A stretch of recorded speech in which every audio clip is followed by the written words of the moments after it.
Hello, everyone, and welcome back to another weekly Poker Showdown brought to you by Party Poker. I am your host, Jaime Staples.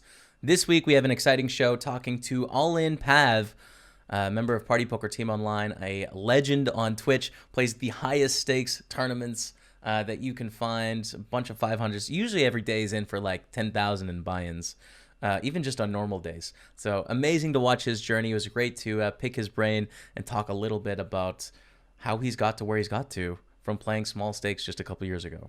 So that's the plan. But before we get into that, let's get into some of the online and live poker news from the week. Before we even get into the online poker, we should mention what's going on in the world right now. To be honest, I feel a little bit weird making a podcast about online news and live poker news without addressing the fact that, you know, there's a pandemic going on around the world, right? This is all something that we love to do. I love playing poker. It's my profession. I really care about it, but I don't want to minimize what's happening. So I guess just on a personal note, my thoughts are out there with everyone that's struggling with coronavirus and COVID-19. I know some of the world is quarantined and locked down in their house right now, and I'm hoping that if you play poker for fun on the side, it can be a bit of solace in a time that's not particularly fun for a lot of the world. So we touched on it last week. Obviously, things continue to develop, and it's a very stressful time. So a personal note to all of you, if anyone needs any help, they're feeling that stress, you can always get in touch with me at Jaime Staples on Twitter. I'm here to listen if you're struggling through it all. Anxiety is something that I deal with as well, and I know this is just an anxious time. So I'm with all of you. We're going to get through this as a species. We're going to survive this thing. And for the rest of the podcast, let's just get on with the poker. First of all, we got PowerFest going on this week. We have 15 days of PowerFest. And Rob Young put out a tweet saying should be extended. So there's potential there, because I think 85% of people said extend it, so we'll see. Party Poker's team Jiao Samao came second place in the PowerFest 2 high, 100,000 guaranteed 8 max. Samao reached the final table of the PowerFest 9 high roller as well, which is the PLO 6 max PKO on day 2, finishing in 5th place. Samao's combined prize was $18,994 and $11,550 from bounties. The festival is running as of now until the 29th of March. World Series of Poker has launched an online Super Circuit series in response to the coronavirus, COVID-19. So there's an 18-ring event series that's going to be open to players in New Jersey, Nevada, and Delaware, which is really exciting for people in those states. Stops at Harrah's, Atlantic City, Bally's, Las Vegas, Kings Resort, Bicycle Hotel and Casino, Harrah's Cherokee, and Casino Barriere La Crosse, pardon my French, have all either been suspended, postponed, or canceled. The new online series for this is going to be Saturday, the 14th of March, run to the end of the month. The Irish Open is going online. I'm so excited because I'm going to get to play my first Irish Open. Now, I understand this is a little bit different. It is online, right? It's not going to have the amazing community atmosphere that I've heard about this Irish Open. But nonetheless, I'm excited to participate and sort of take part in such a historic poker event. So the festival is now running from Monday the 6th to Sunday the 12th of April. It's a revised schedule running across 7 days. Main event will be a multi-day tournament. I think it's 1,100 euro, I believe. And culminating in the Irish Open 2020 winner being crowned on Easter Sunday.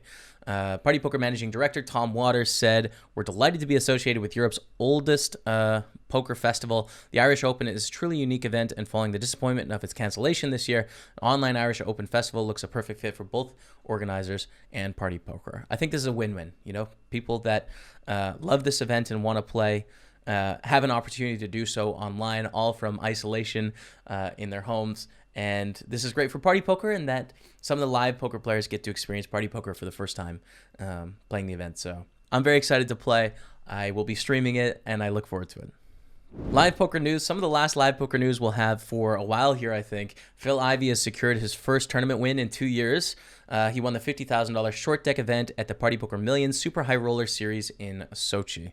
Ivey took home $856,000, coming out on top against 54 players who created a prize pool of $2.7 million, which was shared amongst the top 8 finishers. Ivey's last outright tournament win came in the 2018 Triton Poker Super High Roller Series in Montenegro. Ivy finished second in the $51,000 short deck, winning $525K. Timothy Adams won the Party Poker Live Millions Sochi Super High Roller Bowl main event. He won $3.6 million in the event, where 40 players enter. That adds to the $1.45 million Adams won in the Super High Roller Bowl Australia in February. So Timothy Adams absolutely smashing it this year. Total lifetime earning now up to $20 million. Paul Foy won the event number 6, the 100K No Limit Hold'em at the Super High Roller. He went in the final day as the shortest stack of the 9 remaining players. Beat Matthias Ibinger heads up to win the title for $1.5 million. So incredible comeback for there. Like 9th to 1st, that's special. I feel like that needs to be an achievement. You need to knock that one off. Came into the final table last and won the event. That's a nice one. Congratulations to Paul Foy. Some of the party poker news this week as well. Oopsman and ICM Master claimed the micro cash game leaderboard titles. Oopsman won $200 for the top prize in the party poker cash game leaderboard. Belarusian prefers low stakes poker, been playing for a few years after receiving a $50 promotional amount. And Ukraine's ICM Master finished top in the 2 cent, 5 cent PLO leaderboard, winning $500. So those leaderboards continue. Check them out. That's good stuff. Congratulations, guys. The WPT and Party Poker are launching the WPT Online Series in May. This inaugural WPT Online Series will be from Sunday the 10th to Tuesday the 2nd of May. This is going to be amazing. I can't wait to play WPT Online. Oh, it's going to be awesome. This is another one. The Irish Open and the WPT, I'm just like so hyped for the next couple months. Combined guarantees total more than $30 million. This includes a $5 million guaranteed to first ever WPT Online Championship. Full satellite program around the clock for these events, and players can win a $5,000 WPT passport online at Party Poker. This can be used for WPT Online Series, WPT UK, WPT Montreal, and WPT Russia. So in the same way that the Party Poker Million has like the steps, same thing. So that's great. That's all for the news from around the felt.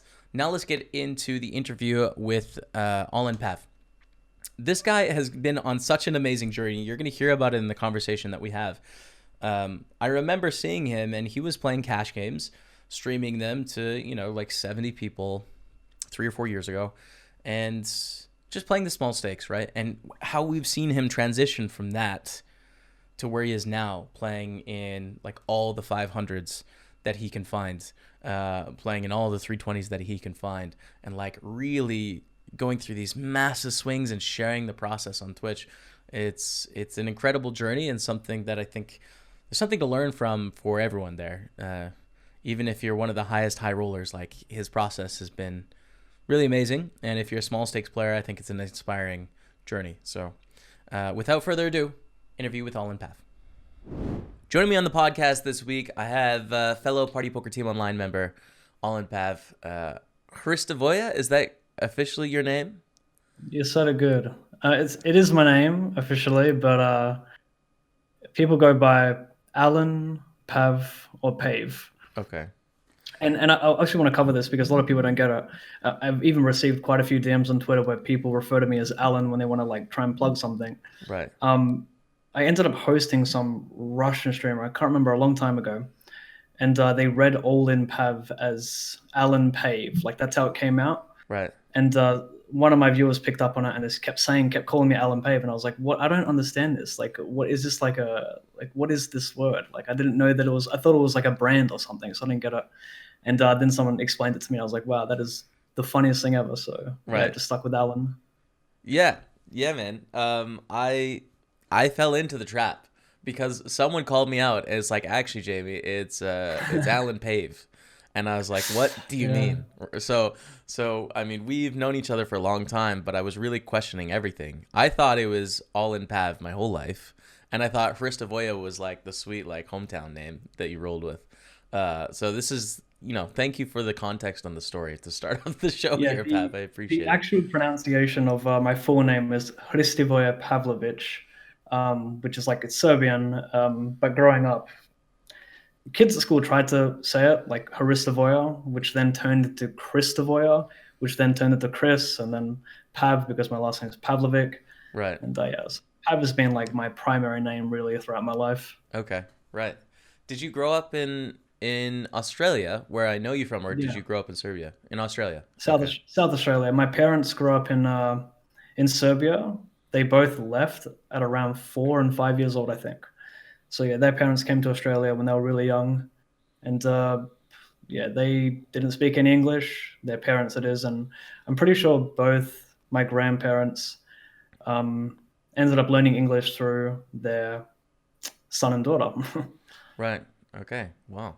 Have you ever been back to your family's homeland, if you will, Serbia? Yeah, I went to Serbia when I was, I think, like 9, and also when I was 15. It's okay there, It's a very strong community. People hang out. There's no like really indoors things. Everyone's always out hanging out. Mm-hmm. Yeah, like a very family vibe. But I don't know. It's not really for me. Right. I'm pretty simple. Just a nice modern home, internet, and I'm good to go. Yeah. Yeah, I hear you. I hear you. Um, so I have lots of poker things I want to talk about, but I think given the trying times that we're going through here, it'd be a little bit weird to not talk a little bit about what's going on in the world, COVID-19. I know you went to visit your family in Australia last week, and I also know you had a stream house plans Yeah. with our team and stuff that got canceled this week. So like, how are you doing, and what do you think about like this whole thing that's happening right now? Well, this whole virus thing, I don't really know too much about it apart from let's just really take on this whole social distancing thing and stay inside and self isolate. Yeah, I already booked my tickets like 2 months ago to Australia, and then I was figuring, if they're letting me in, I'm gonna go in. If there's no like high risk, I'm gonna go in and spend time with the family because I hadn't seen them in months. And I was leaving back to New Zealand on Sunday morning, and Sunday midnight they were going to implement the self isolation thing, and I believe they were closing off borders for maybe it was like only ships coming in. I'm not sure if it was also non NZ citizens coming in or out, but I know they were closing something. So I was like, luckily I was coming in 12 hours prior to that closing, and yeah, I even saw on Twitter that they ended up deporting someone that they found in a hostel because they were not self isolated. So that was pretty Right. insane. But yeah, with the stream house as well, that's disappointing because that was a lot of fun. Obviously, we had the first stream house last year. No, sorry, 2018. It was in May or April with me, Henry, who's Bolero, and Travis, Dramatic Degen, and Patrick, Egyptian. And yeah, we had a plan for Vancouver, Canada, for 2 months starting April 4. And obviously, COVID hit, and we have now cancelled that. Yeah, it'd be really hard to move during this thing. Like finding Yeah. accommodation, buying things, like just it'd be a Yeah. disaster. Yeah. I mean, there's a part of me that's somewhat relieved because like I don't have to go through the taking apart my PC, putting it together, making sure it doesn't break along the travel, and buying a desk and monitors and all the cords. And it seems like a nightmare as well. But I mean, even the WSOP, that's still kind of up in the air right now. It seems pretty unlikely to happen, but there hasn't been a final call on that just yet. Hmm. But I also have an Airbnb booked with my tickets, my plane tickets. So yeah, a lot of calling to do, I guess. Yeah, absolutely. I think it'll be really interesting for our industries. Like it's almost insensitive to talk about like how this is gonna be good for online poker or good for Twitch, but I mean, I think being matter of fact, it will be interesting for us, and I expect to see some new people that are exploring online communities and exploring poker. So, um, I've been thinking about plans like how I can include those new people. What do you think about like new people coming around poker during this time? Like, do you have any ideas about how we can? I have no clue what amount of people. I really hope someone's tracking this, like Yeah. the average audience on Twitch Poker for the next 3 months. I really hope people look at this closely because, I'm really looking. I'm trying to see, like, have I noticed anything different online yet? Like, I'm not quite sure. I feel like maybe it's just a mental thing. People believe they're seeing more crazy shit, but it's just like the Mm, norm. I'm not quite sure. Like, the live scene really targets the older people. There's not a very young scene on the live scene. So yeah, the demographic is a lot older, and I'm just not sure that they really care about Twitch, honestly. But we'll see. I could be yeah. wrong. There's definitely like I don't know. There's quite a few between 25 and 35-year-olds out there who I guess could be keen on Twitch, but I don't know. I feel like if you don't know it yet, yeah, I just think people play live because they prefer live. They don't really care about live online. Sorry, Yeah, no, I don't see I it. I agree, don't see it man. booming too hard. I really don't. I agree. I think there's a lot of live players that just like couldn't care less about Twitch, couldn't care less about online poker. Like what I'm trying to figure out is what do we need to do as online poker players to convince them to try it, to like have an enjoyable time actually playing. You know, I mean, there's a lot of like how do we get I that mean, community aspect online, right? Like that like you know your friends, you hang out with your friends, you play, you know the player pool you're playing against. That's like what's missing, it feels like, you know? yeah, I mean, to be fair, like in terms of like forming an online community, Twitch is amazing for that. Mm, I don't see there being any other way to convince live players to try online if it wasn't for Twitch. Like, I think that's huge because a lot of live players love the social aspect. Um, they love the soft aspect as well, but maybe that's stopping them from playing online. You need to be, the main difference with online and live is online you play millions more hands, right? So the more hands you play, the smarter you get, and the tougher the pools become. So it's no surprise that live players are just accustomed to this kind of slow, straightforward kind of player types because that's all they're up against. You don't have these hmm guys who are playing 2,000 hands a day and trying new things and running sims or watching training videos. You don't really see that in the live scene. So I just think you have this pretty, I don't want to use the word ignorant, but this mindset where live players just say, you know what? No, like I hear about bots online, blah, blah, blah. It's too tough. They're running solvers on the side, blah, blah, blah. Like I see a lot of excuse making when it Yeah, comes to live players. right. I understand. I'm with you on that. Let's get into some of the online poker because your journey's been pretty amazing. When I first came to know you, you were streaming to not that many people and playing not that high stakes. You're pretty small. And now on a regular basis, your buy-ins are pretty regularly the biggest. Like maybe the newcomer Big Bluff Zinc, who's on our team on Sunday, he'll fire a bit more. But other than that, I think you play the highest stakes and the most volume across the board. So you're smashing it. I saw just the other day, buy-ins 12,000, cash is 18,000, something like that. Yeah. So just take me through the journey of small stakes, small stream to where you are now over the last several years. Yeah. First of all, I want to say, I think one of the best things with Twitch for anyone who wants to start up a stream is you get to document the entire process. And like that is, I don't think you truly appreciate it until you have the evidence there, 2, 3, 4 years later. Because at the start, I didn't think about it at all. And 5 years later, I'm so glad I have all those videos, those pictures, those hands, because you can see the progression you made from being terrible to mediocre to thinking you're good to being crap to being really good and, always looking for improvement. So I think Twitch was great in that aspect, having the evidence there.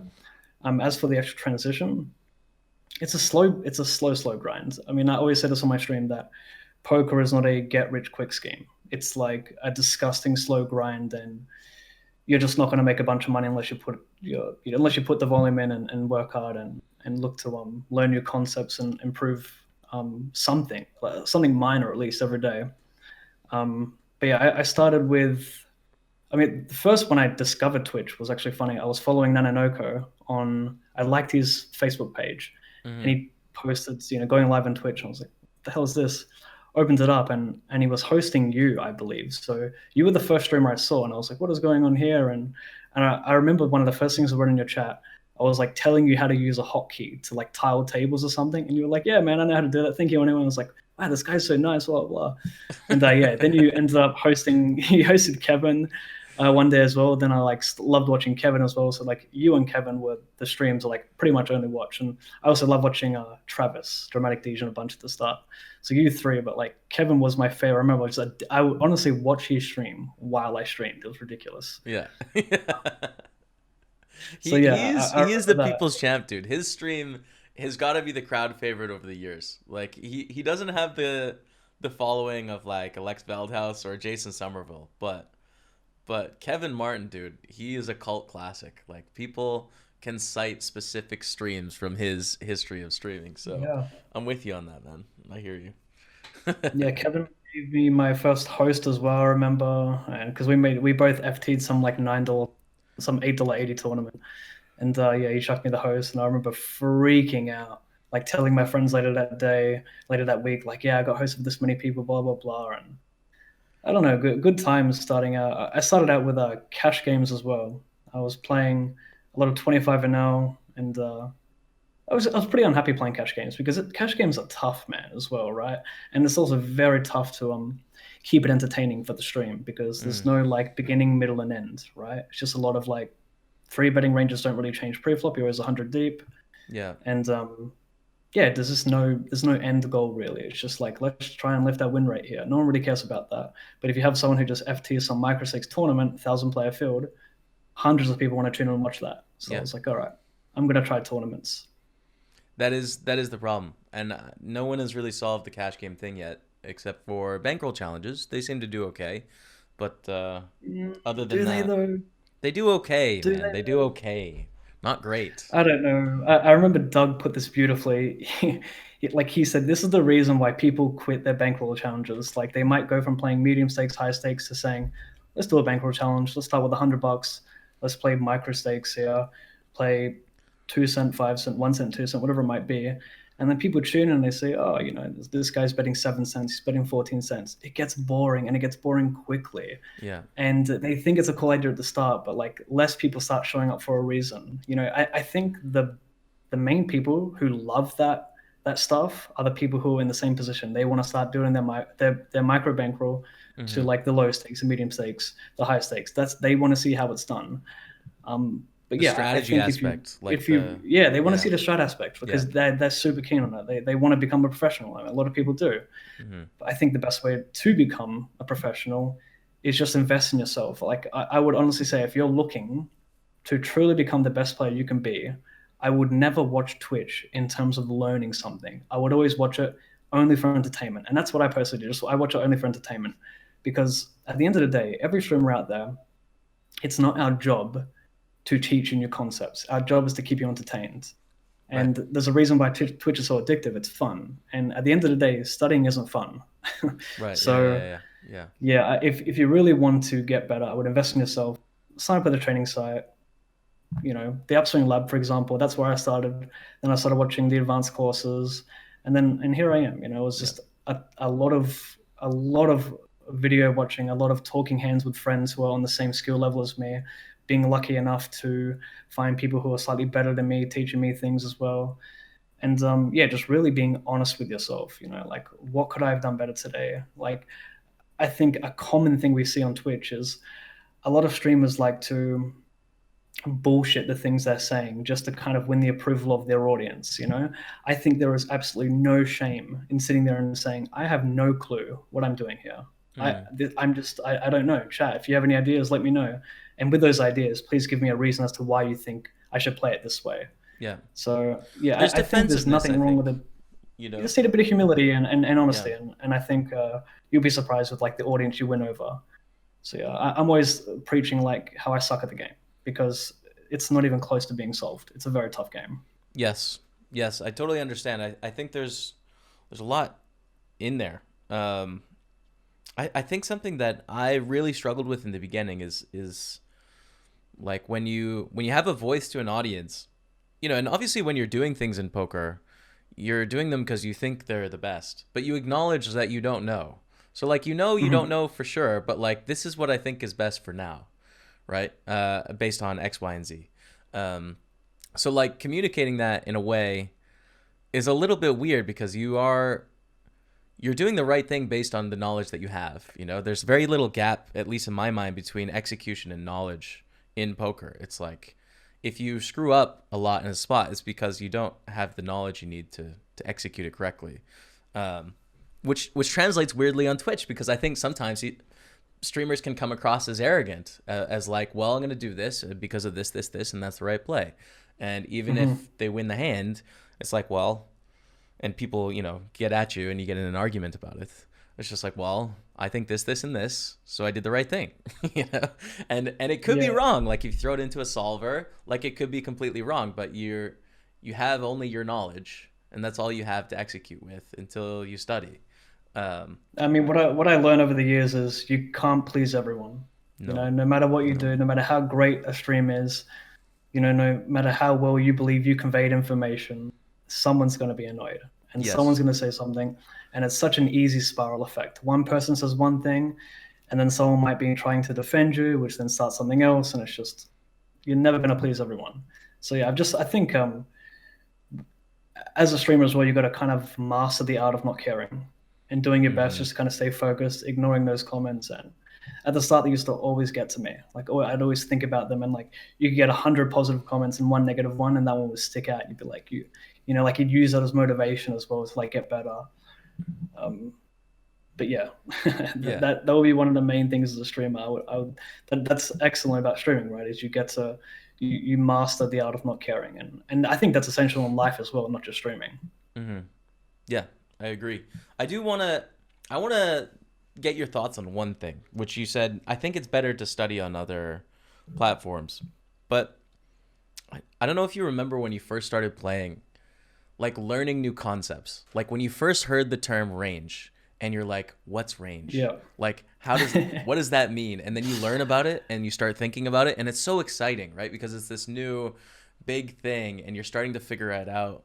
I I really am of the opinion that Twitch and YouTube or even like Instagram or wherever, are great places to learn the concepts you don't know yet. Like if you're at that level, you don't know the terminology, you don't know the way the players are thinking. You probably don't want to hop in and get upswing like you said, or get raise your edge, or anything like that. Like you kind of need to know what you don't know yet. Like just dip your feet in and feel it Yeah. out. And I think Twitch is good for that level of player, to like actually get started on their learning journey, even though it's You, not the you make a end. good point. You make a good point. I actually remember the first time I heard the word range. It was my friend Hristivoje on Twitch. Some people know him. Yeah. He actually like mentioned that word, and I was like, oh, it's all the cards I have in that position. Okay, and then that was like I remember that very distinctly. Funny enough, you mentioned that. Um, but yeah, like I didn't start with a training site until 3 months into streaming. So hmm maybe you're right. Maybe the Twitch grind got me into like maybe it pushed me to go to training sites because there's nothing appealing about a training site when no one really understands any concept of strategy, right? They hmm need to they need to see something, and someone streaming something like, let's just say 20 big blinds, final table. You see about a quarter pot on deuce four versus big blind. Someone says, "I'm going to see about range on this board," and you sit there thinking, "What does he mean see about range? He's on the final table. I want to listen to this guy." Yeah. And Yeah. then maybe that kicks you into like, all right, let me go with the training site now. Yeah. So yeah, it probably is a better place. It's probably the best place, most convincing place to encourage you to go with the training site, both Twitch and YouTube, when they see highlights. That is a good point. Yeah. Absolutely. I mean, you bring up a good point. It's the training market. Like they're all over Twitch. they're all over it. They are. It's Yeah. all razor edge and Yeah. that's all it is. Yeah. It's true. So it started to hail here, so I'm sorry if you hear anything on the side. No, I can't. Um, if you had to look back on your journey and someone wanted to make the same sort of approach that you did, go from playing the small stakes to high stakes, what are the biggest mistakes that you made along the way that held you back? Um, I think improving yourself as a player, it's all about honesty for one. And at the start, I wasn't being honest with myself. I would make things up on stream just to get away with certain things. Maybe I wanted to be a little bit tighter in a spot, but I would have no reason. I was too shy to admit my reason for it because I didn't want to be called a nit or whatever it might be, a fish. So, yeah, what was the question again? I kind of lost my train of thought. No, just the mistakes that you made along your path. Yeah, okay. So, Yeah. so just trying my best to win Twitch chat's approval would be this is from a streamer perspective. But for anyone just looking to get better, I think it's all about honesty, talking to friends, and trying to move up in terms of like, all right, who's better than me? Who's willing to talk to me? What can I offer to them that I'm willing to offer to me? I even remember Patrick Leonard saying on the pod before, and it's so true. If you ask for an opinion on a hand from whoever it might be, and they reply back saying, oh yeah, you played it good, like GG, and they can't offer like any insight to how you possibly could have played it different at a higher EV, just to not bother wasting your time with that person, because you don't want a yes man in poker. Like I've had a lot of friends in the past who just don't really want to offer much input, don't want to try and prove to me why a hand could have been played in a different way, because they're just not looking to hurt your feelings. I think poker's poker, and if you have an opinion, like share it. You don't need to. If you have an opinion, share it. Like it's not about hurting feelings. It's just a game. It's nothing personal. So yeah, finding the right people to be honest with you, and also finding players who are better than you, which is not easy. You have to go searching online as well. You can. It's actually a lot easier today than it was 4 or 5 years ago, because now we have discords across Twitch. Like Yeah. a Raise Reg have a great Discord. There's like a DTO Discord out there as well. There's just general communities like my own Discord. I have a poker strategy section where I might want to post a screenshot of a sim that I ran, and we can talk there. People can post hands of themselves, and I can give my opinion. So yeah, just sharing a lot of hands and being honest with yourself is like the number one key thing in my opinion. And Right. not trying to like overcomplicate things as well, right? Don't play too many tables at the start. Just play like 4 tables max, and if you want to add them. Like I'm always in the camp of play the amount of tables you feel comfortable playing. Don't force anything at the start, because the start, it's all about the learning process. You can't learn when you're just kind of like overflowing yourself with these ideas and playing 12 tables. I It's did so a lot. I was exciting. like, I was 12 tabling 25-0 in the first like couple months of streaming, which is Right. so dumb. I don't think I learned a single thing. I Right. was just like maybe like slightly break even or like winning at half a big blind. Yeah. It's so exciting though, Pav. It's so exciting. It's such a hard temptation to resist when you start to get a bankroll and you just want to fire 12 tables. But I agree Yeah, with you. I agree with you. It's yeah. I think we've all fallen into the Sunday session where you pre-register all your tournaments and like you're you 15 get that deep and you're like, "Oh disgusting god." feeling, Yeah. like, oh, let me just keep regging 7 hours. I bricked everything else. I got 3 tables, 15-minute blinds. I have to win all 3 tournaments to make money. It's not fun. Yeah. Yeah, absolutely. Um do you see yourself, let's talk live poker a little bit. You went to Las Vegas last summer. Obviously things are up in the air this year. But how do you feel about live poker as compared to online? And do you see yourself playing live in the future? In the future, maybe. For what it's worth, I love and hate playing live. If we're talking specifically about Vegas, I love that because I was there with my buddies and there was parties, and we had a great group together at the Airbnb. And it's so awesome going there as well. Like as a streamer, right? Like I had like over 100 people come up to me, introduce themselves, say they like the stream. Can I get a picture? Like, what's up, Pav? Like I love that so much. As for like the slow, it is truly an exhausting grind playing live poker. Mm. Like driving up there, going to these new tournaments, driving back when you bust. Like it is truly filthy, and it really is taxing on the body. But yeah, I really do enjoy the live grind as well. I don't really see myself playing it too much in the future though. Like if once I'm done with Twitch, like the live scene in Australia is not that big as well. And yeah, unless I travel back to Vegas every year, that's like the only form of live I can see myself playing. No super high rollers like 25Ks around the world like I've never Triton. cared about them. I've No. never cared about them. Yeah, like I mean, I'm not sure like what the audience is for these live super high rollers. I know a lot of people kind of think that's the end goal. Like a lot of people come on my Twitch channel like, Pav, like you want to play the 25Ks one day, blah blah blah. But in reality, like a lot of these players playing these 25Ks, these 100Ks, like they don't have all of themselves in the tournament. So like it kind of loses the prestige a little bit when you have like 5 or 10% of yourself in a tournament. And Definitely. that for me is just a little bit, I don't know. I can't get behind. It's a little bit boring. It's like I'm not looking to just play with 5 to 10% of myself in a tournament against a bunch of crushers and win a 40-man tournament. It's Mhm. not really, yeah. For me, when I look back at my poker career, I want to say to myself, all right, I put in a shit ton of volume online. I streamed a bunch. I stayed true to myself, etc. Yeah, I hear you. It seems like a lot of that high roller scene is, I can play the 100K and sell it at 5% markup, and sell 90%. So I am going to lock in, 4,500 for a day's work. Hmm. and then have the 10K equity, you know, and I don't know. That seems like what it's like for a lot of the poker pros is like they work with a backer, they lock in their profit with markup, and they spend a ton of time like studying and just playing a few tournaments. It's different. It's super different. Whoa, you're gone, Pav. You're back. Yeah, it's my screens went black. Okay. And I want to finish today as well on Twitch. So like your channel's grown from small to quite a big channel now. You have a huge amount of watch time on your channel compared to the rest of the listing. So what's important with Twitch? Like how did you do that? And what's your advice to anyone out there looking to stream, especially in these times where we're all social distancing at home?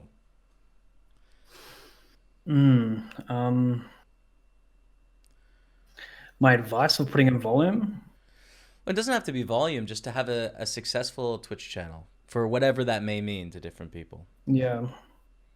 I would say you have to love it to do it. You can't do it for the money, because there really isn't that much money in Twitch poker to begin with.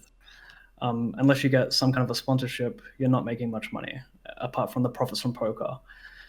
Yeah, so I think from Twitch alone, I'm maybe making like 10 to 18,000 a year, like not much, right? So the money just it's all about building my brand and getting affiliate deals and sponsorships and just enjoying myself. Like I do it because I love it. I do it because I want to challenge myself. I'm not doing it for the money. Right. So yeah, that's the main thing. If you don't genuinely enjoy it, you're just not going to succeed. Simple as that. Like you're not even going to come close. Yeah, don't get in. I agree with you. Don't get into it for the money, because I think there is a decent amount of money if you become a big channel. You know, if you have those affiliate deals and those sponsorships and stuff, like it is an avenue into it. But the time to get to that point and the amount of work to get to that point is like, you better enjoy it, or else your life's just gonna suck. Oh, dude, yeah. Like, I mean, I was streaming to like less than 100 viewers for 2 years straight or something. So like when I think back on that now, like, god damn. I mean, it's exciting at the start, that's for sure. I probably enjoyed myself the most at the start. But you know, that feeling only lasts so long. You got to look for new things to keep you motivated, and for me right now, it's just I want to destroy everyone. Like in terms of volume, I'm so competitive. Like I really just want to put in the most volume, both on Twitch and poker, make the most money, and when we're all said and done, we can say, wow, fuck, Pav put in a disgusting amount of volume, and that's what I want to be known for, just like the hard work ethic. Right. I think that's a great approach. I like it. The journey's amazing to watch, Pav. I've really loved it. I'm happy to have you on our team and not on another team, man, because you are a beast out there. So I'm happy to have you, and it's been a pleasure talking to you today. So thank you so much.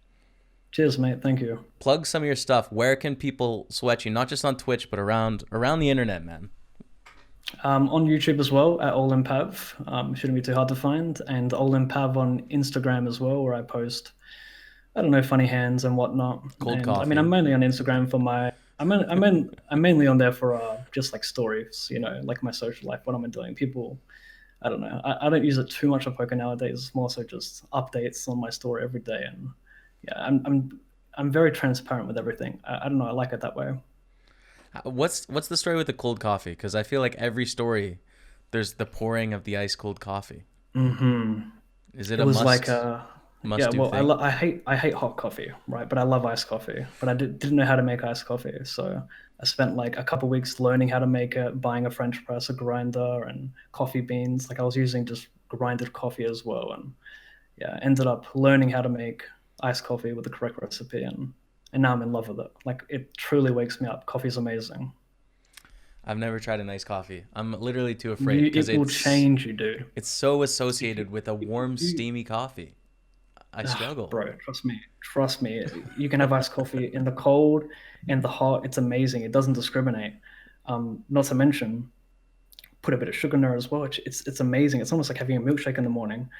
And I don't know, it's nice. I like that cold buzz in the morning. That's extreme, Pav.